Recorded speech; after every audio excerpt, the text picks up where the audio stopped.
نحمده ونصلي ونسلم على رسوله الكريم أما بعد فأعوذ بالله من الشيطان الرجيم بسم الله الرحمن الرحيم إياك نعبد وإياك نستعين صدق الله العظيم وبلغنا الرسول النبي الأمي المكين المجيد الرؤوف الرحيم. حمد و ثنا کے بعد حاضرین محترم، جیسا کہ معلوم ہے کہ صفات اولیاء کے عنوان سے سورہ فاتحہ کی روشنی میں The unique qualities of awliya in the light of سورہ الفاتحہ، اس ٹاپک پر ہمارا سلسلہ وار خطاب ہو رہا ہے۔ آج کا خطاب بھی اور آج کا ٹاپک بھی اس ٹاپک سے ریلیٹڈ ہے۔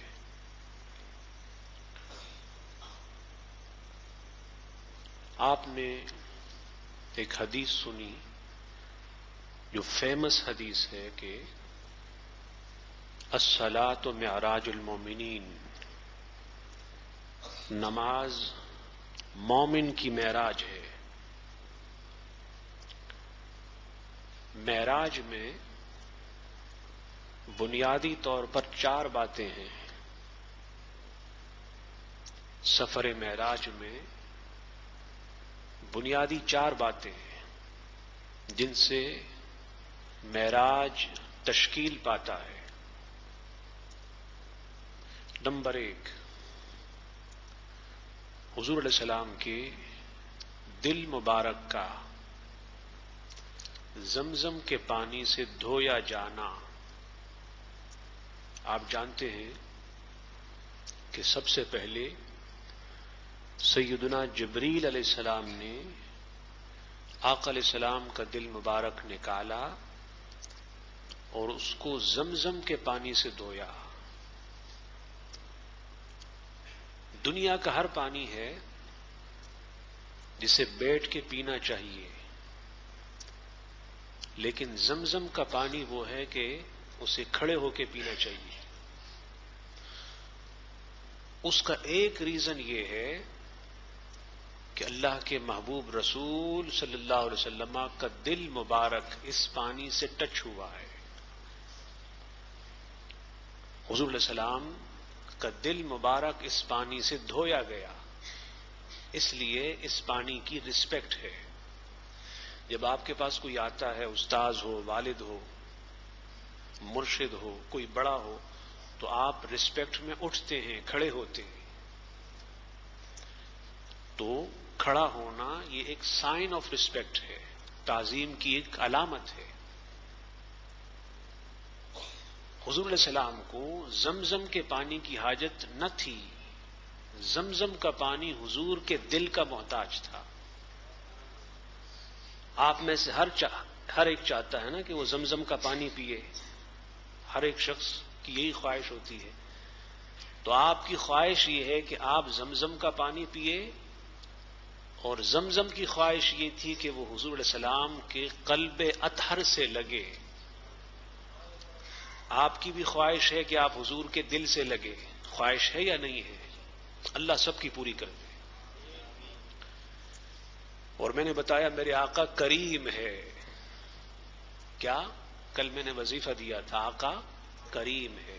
وظیفہ یاد ہے؟ یا کریمو یا محمد، بلند آواز سے پڑھیں، پڑھتے رہیں، یا کریمو یا محمد، یا کریمو یا محمد، پڑھتے رہیں، یا کریمو یا محمد صلی اللہ علیہ وسلم۔ تو آپ میں سے جیسے ہر ایک چاہتا ہے کہ وہ حضور کے دل سے لگے، تو اس طرح زمزم کا پانی بھی چاہتا تھا کہ وہ حضور کے دل سے لگے. تو سب سے پہلے حضور علیہ السلام کا دل مبارک پانی سے دھویا گیا. یہ پہلا سٹیپ ہے. نمبر 2، پھر حضور علیہ السلام کو مسجد حرام سے مسجد اقصی تک لے جایا گیا. جرنی فرام مسجد حرام ٹو مسجد اقصی، یہ دوسرا سٹیپ ہے. پھر وہاں آپ انبیاء کے رسولوں کے امام بنے.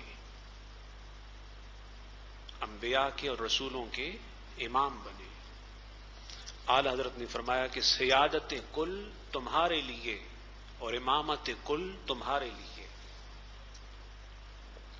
یہ دوسرا سٹیپ ہے. پھر تیسرا سٹیپ مسجد اقصی سے آسمان سدرۃ المنتہا تک.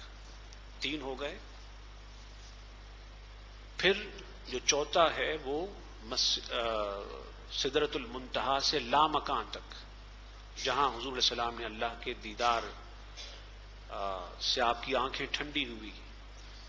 تو 4 بنیادی چیزیں ہو گئیں، 4 بنیادی مراحل ہو گئے. نمبر 1 حضور کے دل کا زمزم کے پانی سے دھویا جانا. نمبر 2 مسجد حرام سے مسجد اقصی تک. نمبر 3 پھر مسجد اقصی سے سدرۃ اور نمبر 4 پھر وہاں سے لامکان تک. 4 باتیں ہوئی. اچھا، یہ چاروں باتیں آپ کی نماز میں ہے. جو آپ کی نماز ہے اس میں یہ چاروں باتیں ہیں. سب سے پہلے آپ کیا کرتے ہیں؟ وضو کرتے ہیں، یعنی پانی سے ہاتھ پاؤں دھوتے ہیں. پانی سے ہاتھ پاؤں دھوتے ہیں. تو یہ ایسا ہے کہ جیسے حضور علیہ السلام کے قلب اطہر کو زمزم کے پانی سے دھویا گیا.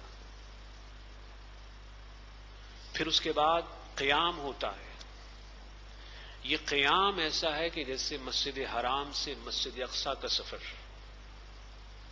قیام میں جب آپ نماز کے لیے کھڑے ہوتے ہیں تو آپ کو یہ سوچنا چاہیے کہ آقا علیہ السلام کا یہ وہ مرحلہ ہے معراج کا جو مسجد حرام سے شروع ہوا اور مسجد اقصی پہ ختم ہوا. پھر نماز میں رکوع ہے. رکوع ایسا ہے کہ جیسے مسجد اقصی سے سدرۃ المنتہا تک. اب نماز میں سب سے بعد اور اخیر میں کیا ہوتا ہے؟ سجدہ ہوتا ہے.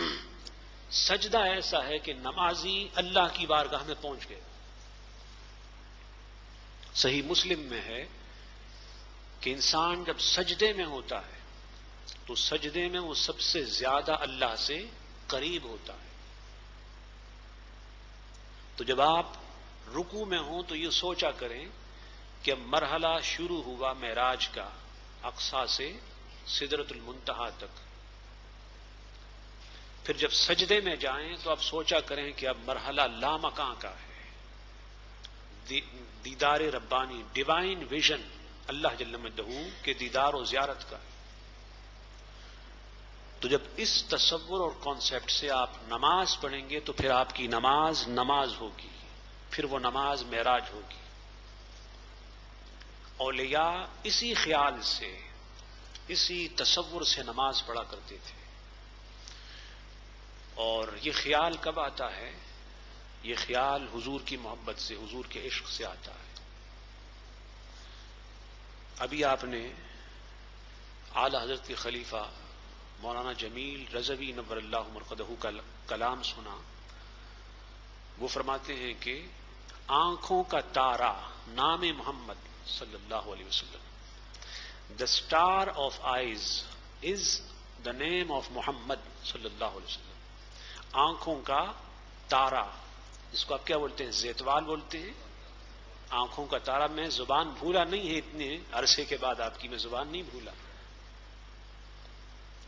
تو آنکھوں کا تارا، دا اسٹار آف آئیز. آنکھوں کا تارا کیا ہے؟ نام محمد ہے. میں خاص نقطہ بتا کے گفتگو ختم کرتا ہوں، آج لمبا خطاب نہیں کرنا. 2 چیزیں ہوتی ہیں، ایک ہوتا ہے نام، ایک ہوتی ہے ذات.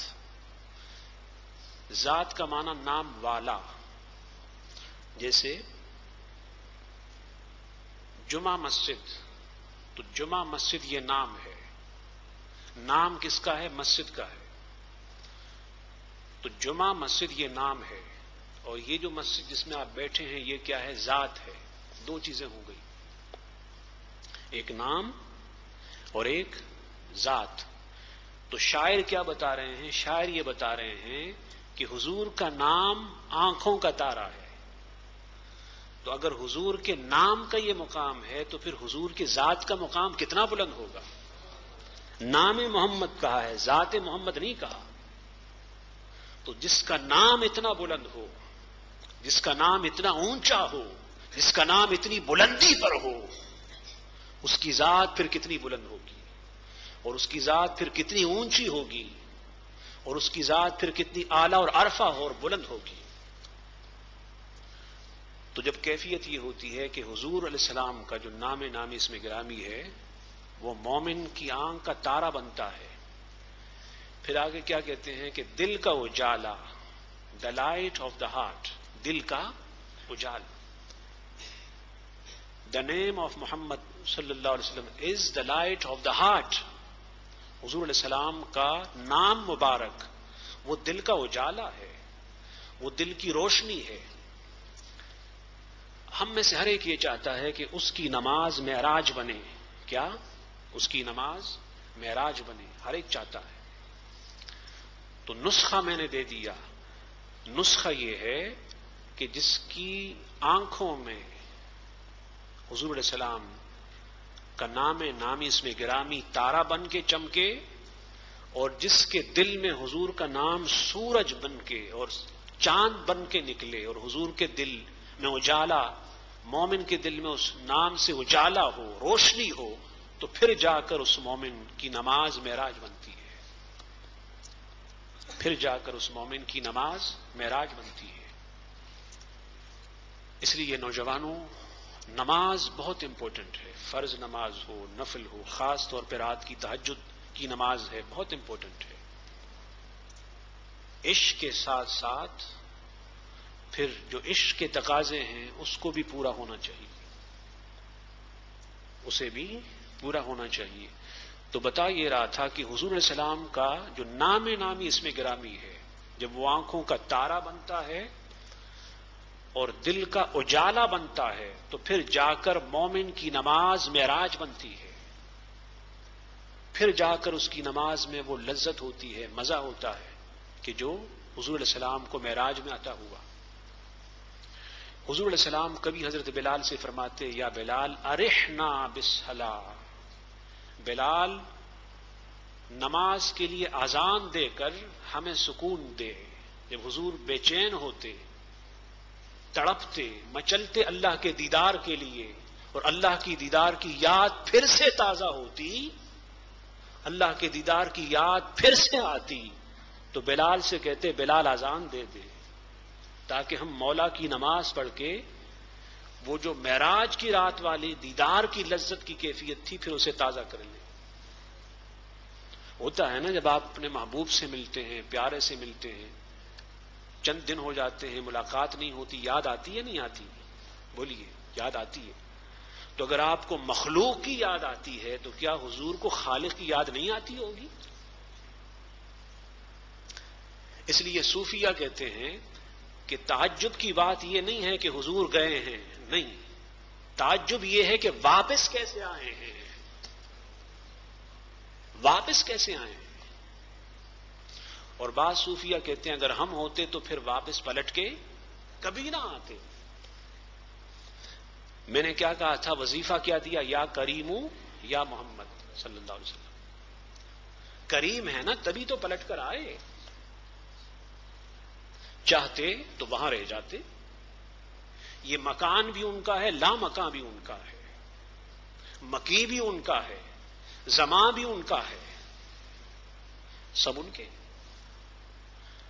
تو تعجب کی بات یہ نہیں ہے کہ گئے کیسے، کیوں، تعجب کی بات یہ ہے کہ واپس کیسے آئے. میں آپ سے پوچھتا ہوں، حضور علیہ السلام کی حیات طیبہ فزیکل ٹائم میں اگر آپ حضور کی بارگاہ میں ہوتے، کبھی نصیب ہو جاتا تو کبھی واپس آتے؟ بولیے، نہیں آتے، کبھی نہیں آتے. تو اگر آپ محبوب رسول کی بارگاہ سے نہیں آ سکتے تو حضور اپنے محبوب رب کی بارگاہ سے واپس کیسے آئے؟ فقط اس لیے کہ وہ کریم ہے. کیا ہے؟ کریم ہے. امت کا خیال بھی رہا اور مولا سے ملاقات کا سلسلہ بھی جاری رہا نماز کی شکل میں. روزہ ہے، عبادت ہے، لیکن اس کو معراج کا درجہ نہیں دیا. زکوٰۃ ہے، عبادت ہے، معراج کا درجہ نہیں دیا. حج ہے، عبادت ہے، لیکن معراج کا درجہ نہیں دیا. معراج کا درجہ اللہ پاک نے اور حضور علیہ السلام نے فقط نماز کو دیا ہے. تو اس کا معنی یہ ہے کہ نماز ایک بے نظیر عبادت ہے. دا یونیک ورشپ آف اسلام، اسلام کی لاجواب عبادت ہے. اللہ تعالی ہمیں نماز صحیح معنی میں پڑھنے اور پڑھانے کی توفیق عطا فرمائے. وما علینا الا البلاغ.